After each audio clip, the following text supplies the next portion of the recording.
Bonjour à tous, cette vidéo n'est pas un conseil en investissement. Bienvenue sur ma chaîne, si par hasard vous tombez dessus pour la première fois, donc la chaîne Stratégie Iyoko. Je l'ai appelé comme ça parce que Iyoko c'est le le petit poussin qui cherche à faire grossir son épargne sans se faire plumer par les banques et les assurances. C'est très important, c'est au cœur de ma stratégie d'investissement et de gestion de l'épargne. Alors dans cette vidéo, je vais tout simplement vous expliquer pourquoi j'ai décidé de clôturer ma position d'action SATA, S-A-T-A, une action préférentielle émise par la société Strive. Donc j'avais 21 actions SATA, j'en ai parlé souvent sur la chaîne, et là j'ai décidé de les vendre. Donc je vais vous faire un petit panorama du digital crédit, et ensuite je vais vous donner les raisons pour lesquelles j'ai décidé de vendre mes actions SATA. Alors d'abord, voici donc le petit panorama du digital crédit que j'ai préparé pour vous. Alors c'est très simple, c'est en deux lignes. En deux lignes, je vais juste baisser un peu ça pour que vous voyez, pour que ma caméra ne gêne pas la lecture du tableau. Donc on a l'action STRC et l'action SATA. Aujourd'hui, dans le domaine du digital crédit, vous avez le choix entre deux actions. L'action STRC, une action préférentielle émise par Stratégie, et l'action SATA émise par la société Strive. Moi, j'ai les deux lignes. J'ai les deux actuellement. J'ai 41 actions STRC et j'avais 21 actions SATA que j'ai vendues hier.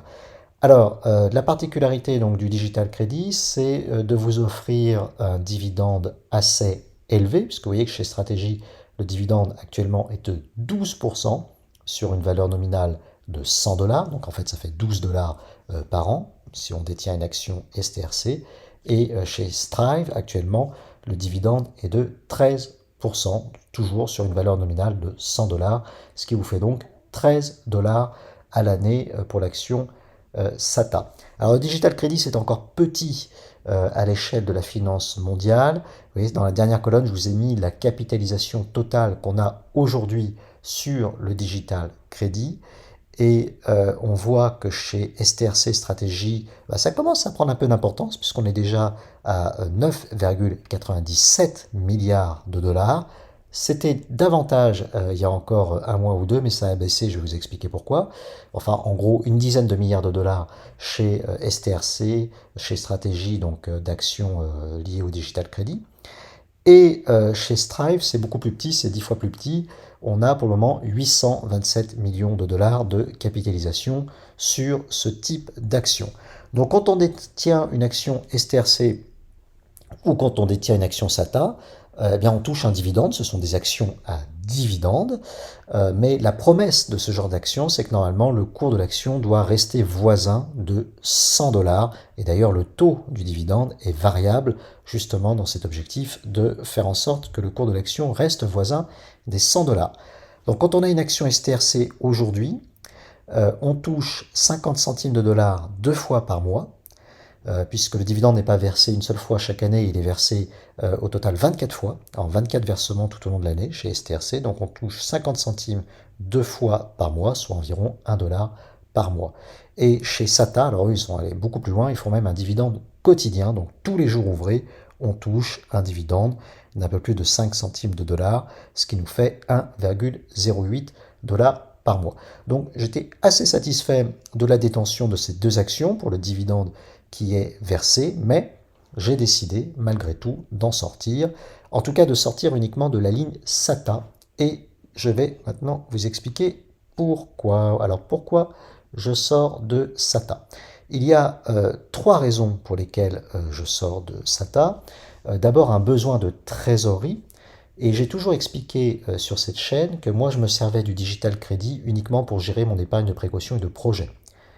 Je n'utilise pas le digital crédit pour faire de l'épargne de long terme, parce que je pense que d'abord il y a des risques qu'on connaît mal, puisque le digital crédit n'existe depuis pas très longtemps, hein, depuis le mois d'août 2025, et puis aussi parce que le dividende il est appelé à baisser si ça réussit, et puis si c'est un échec, le dividende il est appelé carrément à être coupé. Donc je pense que c'est pas l'outil, enfin je suis toujours en train de réfléchir là-dessus, je ne me suis pas fait une religion définitive, mais je ne suis pas certain que le digital crédit soit un outil pour une épargne de très long terme.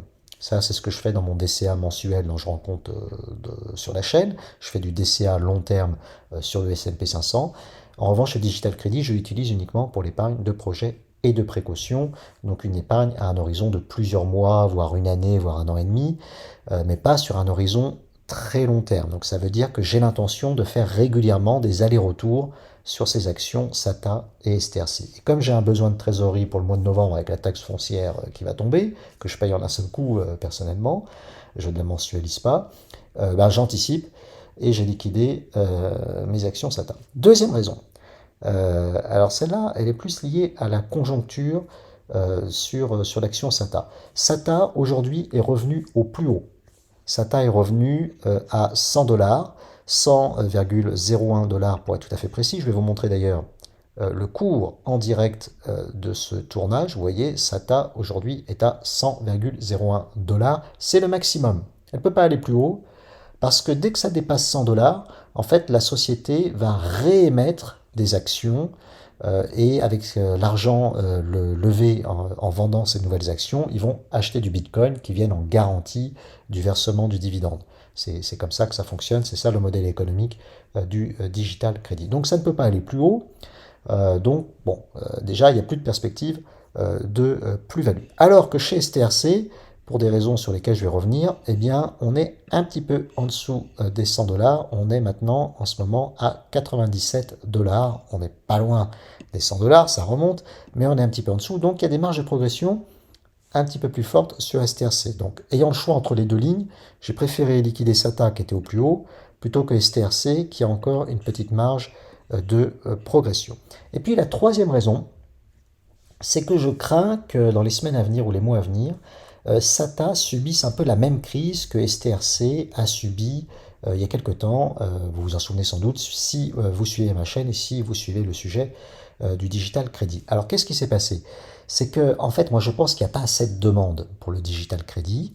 STRC a beaucoup grossi, il avait dépassé les 10 milliards de capitalisation. Et à la première crise qu'on a eue sur le Bitcoin, on a vu le cours de l'action STRC. Je vous montre ici le cours de l'action STRC. Vous voyez, là sur 6 mois, ce qui s'est passé, il y a eu un décrochage ici sur cette période, fin mai jusqu'à, vous voyez, fin juin, on était tombé à 75 dollars, mais là on est en train de revenir vers les 100 dollars. Si on se met depuis le début de l'année, pareil, hein, on voit que parfois il y a des mini-crises, il y a une petite crise ici, là au mois de février, mais après c'est revenu à 100 dollars, donc la promesse de stabilité était tenue. Là on a une grosse crise sur le digital crédit, et puis c'est en train de remonter vers les 100 dollars. Alors cette crise est multifactorielle, j'ai fait une vidéo dédiée sur les raisons de cette crise, donc je ne vais pas revenir trop dessus, mais il y a un facteur qui, à mon avis, a joué, c'est que ça a grossi trop vite. Quand on est arrivé à 10 milliards de dollars, il n'y avait pas assez de demandes sur STRC, et donc dès que la conjoncture se retourne, finalement ça a chuté assez fortement. Moi personnellement j'avais pas trop de crainte, j'avais d'ailleurs fait une vidéo pour dire que ça allait remonter, et effectivement c'est remonté. J'avais d'ailleurs profité pour en racheter sur la zone des 89 dollars. SATA, vous voyez, n'a pas connu tout à fait la même crise. Si on met sur 6 mois, on va mettre même depuis le début de l'année. Alors, au démarrage, certes, il avait connu une crise un peu plus grave puisque il venait de lancer le produit et ils n'avaient pas encore éprouvé. Et SATA a démarré après STRC, donc il a eu besoin de faire un petit peu plus ses preuves. Donc SATA a connu la même crise que STRC ici au mois de juin, mais ils sont tombés moins bas puisqu'ils sont tombés à 83 dollars et ils sont très vite remontés aux 100 dollars. Puis là, vous voyez, ils y sont à 100 dollars, notamment parce que leur taux à eux est de 13%, alors que chez STRC, c'est 12%. Le souci qui se passe, à mon avis, c'est que SATA va continuer de grossir. Là, ils en sont à 827 millions, mais c'est possible que d'ici 6 mois, ils soient à 2 milliards, ou que ça grossisse encore plus vite, on ne sait pas. Si STRC se remet à émettre, ils vont être en concurrence pour la levée de capitaux. Et moi, ce que je crains, c'est que la taille du marché ne soit pas assez grande et que dès que le Bitcoin se remettra à baisser, on ait une nouvelle crise, en particulier sur SATA. Voilà, donc c'est pour ça que, vu que j'ai un besoin de trésorerie au mois de novembre, je ne prends pas de risque et je vends SATA maintenant, quitte à revenir plus tard sur SATA, lorsque ça aura baissé. Si ça retombe à 95-90 dollars, je reviendrai sur SATA. Un petit mot pour vous dire et pour conclure cette vidéo, pourquoi STRC et comment surtout STRC a été réparé, parce que vous avez vu qu'STRC était tombé quasiment à 75 $, puis est en train de remonter vers les 100 $. Donc comment STRC a été réparé? De 4 manières. Premièrement, Stratégie a renforcé sa réserve en dollars, parce que Stratégie a deux réserves. Une réserve en Bitcoin, 840 000 Bitcoin, qui vient en garantie de cette action, et une réserve en dollars, qui vient aussi en garantie donc, du paiement du dividende de cette action. Eh bien, ils ont renforcé cette réserve en dollars, ce qui a rassuré les marchés. Aujourd'hui, cette réserve en dollars dépasse 5 milliards de dollars. Je vais vous montrer ça sur le tableau de bord de Stratégie. Alors, un tableau de bord qui est de plus en plus fourni, qui devient de plus en plus compliqué à lire, puisque quasiment chaque semaine, Stratégie nous rajoute un indicateur. Mais vous voyez ici l'indicateur qui nous intéresse, c'est l'indicateur de la réserve en dollars, ici 5,1 milliards de dollars. Cette réserve, elle est dédiée uniquement au paiement du dividende STRC ou au paiement des autres dividendes des actions préférentielles de Stratégie ou des intérêts de leurs obligations convertibles en actions. Mais enfin bon, c'est essentiellement pour le paiement des dividendes de Stratégie. Cette réserve en dollars, elle représente aujourd'hui oui, environ 4 ans de paiement de dividendes et d'intérêts de Stratégie. Donc vous voyez, je pense qu'il n'y a pas vraiment de risque à court terme de coupure de dividendes. Soit dit en passant, la semaine dernière, vous voyez, à côté, on a maintenant une deuxième réserve en dollars qui s'appelle USD Cash. Donc Stratégie est en train de rendre de plus en plus complexe son modèle économique, parce que maintenant on a une réserve en Bitcoin, 840 000 Bitcoin, une réserve en dollars, 5,1 milliards, donc pour nous, pour les dividendes STRC principalement, et puis maintenant une USD Cash de 1,58 milliard qui viennent de constituer. Alors tout ça, il le constitue grâce à l'émission d'actions ordinaires. C'est par dilution des actionnaires ordinaires qu'ils constituent ces réserves. Alors cette USD Cash, pourquoi ils ont constitué deux réserves en dollars? Parce qu'il y en a une qui est vraiment réservée au paiement des dividendes et des intérêts, et puis une autre où ils vont faire un peu ce qu'ils veulent. Ils n'ont pas dit vraiment ce qu'ils allaient faire. Ils vont peut-être d'ailleurs acheter du Bitcoin, faire du market timing, acheter du Bitcoin quand il est en baisse, c'est possible, parce que jusqu'à présent, ils ne faisaient pas. Ils achetaient uniquement quand ils arrivaient à lever des capitaux. Ou alors peut-être rembourser par anticipation certaines obligations convertibles on verra bien ce que devient cette USD Cash. Je ferai peut-être une vidéo dédiée d'ailleurs au sujet de l'USD Cash de Stratégie. Autre raison qui a permis de réparer l'action STRC, c'est le rachat d'actions STRC. Donc ça, je vous le montre pareil sur le tableau de bord de Stratégie. Quand on clique sur STRC Dashboard, vous avez ici le notionnel, c'est-à-dire le montant total en notionnel des émissions d'actions STRC, qui est de pas loin de 10 milliards, qui est de 9,97 milliards. Il faut savoir qu'il y a un mois ou deux, on était plus haut, on était à 10,5 milliards. Ce qui s'est passé, c'est que Stratégie a racheté ses propres actions STRC qui étaient en baisse, donc c'était une bonne opération pour eux. Donc ils ont racheté les actions moins chères que ce qu'ils avaient vendu. Et donc ça a contribué à soutenir le cours de l'action STRC, et puis ça a réduit la taille du marché, et donc ça a permis de faire remonter aussi le cours de l'action STRC. Autre raison qui a réparé STRC, c'est évidemment la hausse du taux, qui est passé de 11,5% à 12%. Ils ne sont pas allés à 12,5%, alors qu'ils auraient pu le faire. Pour le moment, ils restent à 12%. Je pense moi que Stratégie est en train de se faire un track record de versement des dividendes, qui sont en train de considérablement augmenter leurs réserves en dollars. Pour le moment, ils ont stoppé leurs achats de Bitcoin, et je pense que le but, c'est de vraiment prouver au marché qu'ils sont en capacité de verser pour l'éternité ces dividendes, et une fois qu'ils auront apporté cette preuve, ils pourront relancer la machine et peut-être même baisser le dividende de STRC une fois que le marché aura suffisamment confiance sur cette action.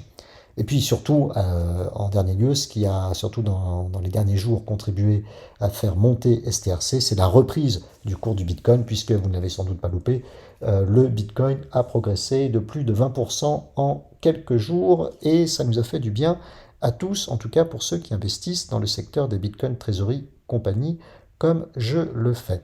Donc voilà comment STRC a été réparé. Donc voilà, je vous expliquais donc pourquoi je sors de SATA. Ça ne veut pas dire que je ne crois plus au digital crédit, bien au contraire, je trouve que c'est un instrument très utile, donc je continue de suivre cet instrument. Grâce à Sata, j'ai quand même plus gagné que si j'avais mis l'argent sur un livret A. Maintenant, j'ai besoin des fonds, donc je les reprends, mais j'ai l'intention de revenir ultérieurement sur ce type d'action. Et comme je vous l'ai dit tout à l'heure, je suis en réflexion pour savoir s'il ne faut pas aussi intégrer une partie de digital crédit dans une stratégie d'épargne long terme. Voilà, ma religion n'est pas totalement faite sur ce sujet. Dites-moi ce que vous en pensez, vous, si vous avez un avis sur le sujet. Dites-moi aussi si ça vous intéresse que je continue de parler du digital crédit sur la chaîne, puisque je crois qu'il n'y a pas beaucoup de monde qui en parle. Donc, si vous êtes comme moi intéressé par ce sujet, je ne le demande pas souvent, mais là, pour une fois, laissez un petit like. Comme ça, je saurai que ça intéresse du monde et je continuerai à faire des vidéos sur ce sujet. Voilà, c'est tout pour aujourd'hui. Je vous remercie de m'avoir suivi jusqu'au bout et puis je vous dis à bientôt pour une prochaine vidéo. Ciao!